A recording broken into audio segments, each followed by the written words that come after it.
تاکہ میرے سر سے رانیہ نامی بلا ٹل جائے، لیکن وہ تو اس قدر نخریلی تھی کہ رشتے کے لیے آنے والے لڑکوں کی تصاویر دیکھ کر ہی نقص نکال کر ریجیکٹ کر دیتی تھی۔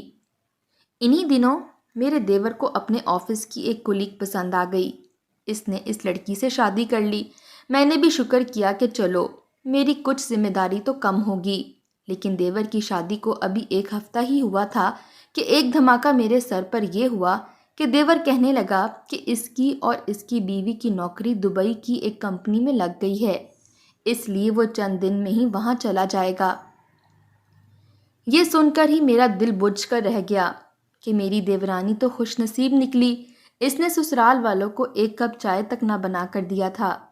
چند دن میں وہ دبئی بھی چلی گئی اور میری ذمہ داری مجھ پر ہی مسلط رہی۔ میری ساس بہت اچھی خاتون تھیں، میرا احساس بھی کر لیتی تھیں، لیکن رانیہ بہت سخت دل قسم کی لڑکی تھی۔ اگر میری ساس کچن میں میری کچھ مدد کروانے لگتی تو اپنی ماں کو منع کر دیتی کہ آپ نے خود ہی گھر کے سارے کام کرنے تھے تو بہو کیوں لے کر آئی تھیں، آپ کو تو بہو رکھنی ہی نہیں آتی، مجھے دیکھیں میں کیسے بھابھی کو اس کی اوقات میں رکھتی ہوں۔ میری ساس اسے اس بات پر ہلکا سا ڈانٹ دیتی، لیکن مجھے لگتا جیسے وہ مجھے ذلیل کر رہی ہو۔ اس کے رویے سے ان 3 سالوں میں میرے دل میں رانیہ کے لیے نفرت اس قدر بڑھ چکی تھی، مجھے وہ ایک آنکھ نہیں بھاتی تھی۔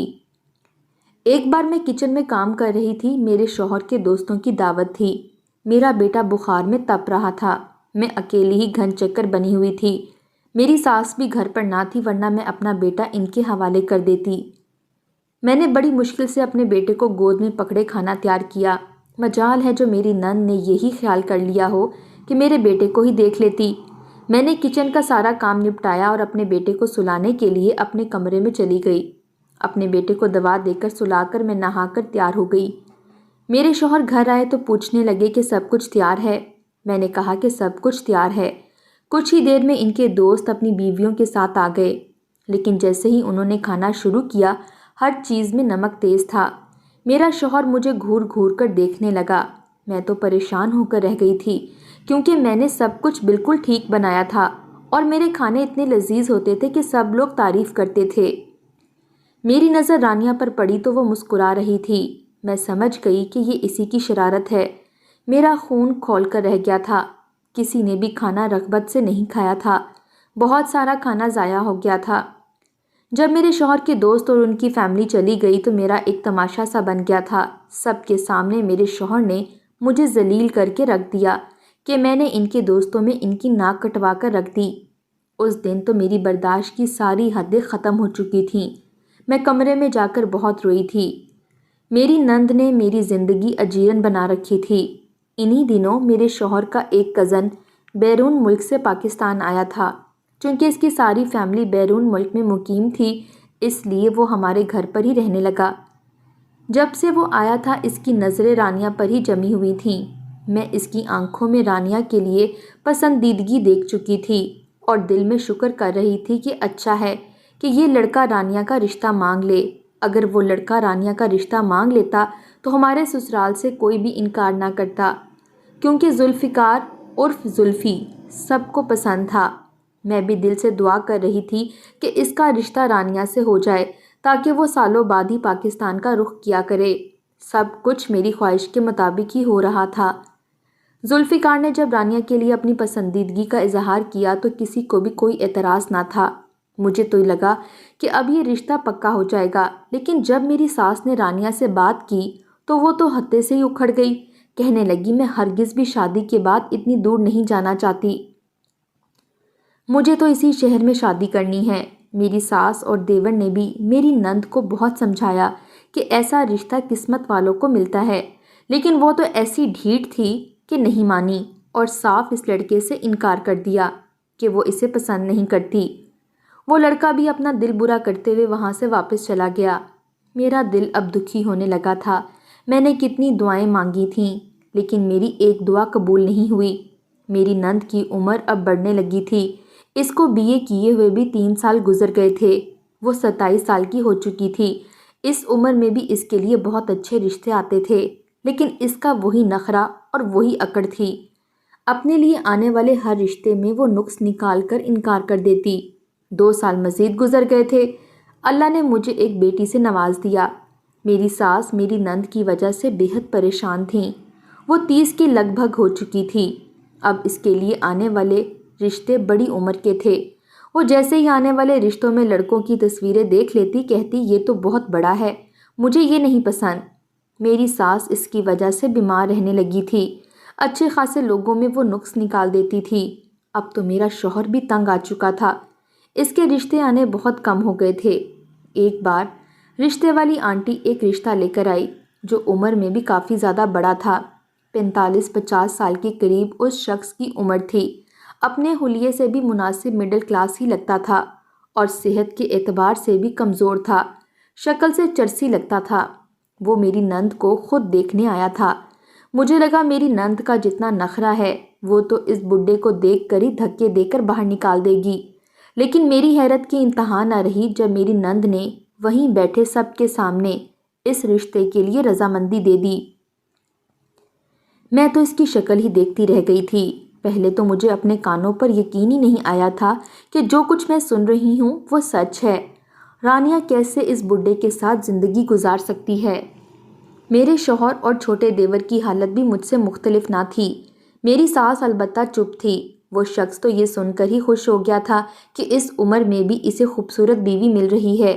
میرے شوہر کو میری نند کا یہ فیصلہ بے وقوفانہ لگا تھا۔ اس شخص کے گھر سے جاتے ہی میرے شوہر نے میری نند کو آڑے ہاتھوں لیا تھا۔ کہنے لگے کہ اچھے خاصے رشتوں پر تم نے نقص نکالے تھے اور اب تمہیں یہ بڈھا چرسی پسند آیا ہے۔ کہنے لگی یہ میری زندگی ہے، مجھے یہ شخص پسند ہے، میں اس سے شادی کروں گی۔ میرے شوہر نے کہا کہ اپنی بکواس بند کرو، میں تمہاری شادی کبھی بھی اس بڈھے سے نہیں کروں گا۔ لیکن میری نند بس ضد تھی کہ وہ اسی بڈھے سے ہی شادی کرے گی ورنہ کسی اور سے نہیں کرے گی۔ میں جتنا بھی حیران ہوتی اتنا کم تھا۔ اس سے پہلے میرے شوہر کی بحث میری نند سے بڑھ جاتی، میری ساس بیچ میں بول پڑی۔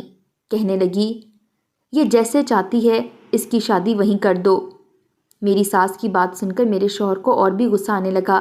میرے چھوٹے دیور نے بھی ماں اور بہن کو سمجھانے کی بہت کوشش کی، لیکن میری نند تو کچھ بھی سننے کے لیے تیار نہ تھی۔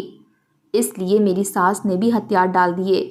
کہنے لگیں اس کی عمر اب کون سی کم رہ گئی ہے اور چند سال گزر گئے شادی شدہ مردوں کے رشتے آنے لگیں گے۔ میرا شوہر اور دیور دونوں چپ ہو گئے۔ وہ بڈھا شخص نہ تو امیر تھا نہ ہی دولت مند اور بنگلے والا، ایک مناسب سے چھوٹے سے گھر میں رہتا تھا، کماتا بھی بہت مناسب سا تھا۔ میرے شوہر نے اس کی انکوائری تک نہ نکلوائی اور 1 مہینے کے اندر اندر اپنی بہن کی شادی اس شخص سے کر دی۔ میری نند اپنی شادی پر یوں خوش تھی جیسے اسے کوئی شہزادہ گلفام مل گیا ہو۔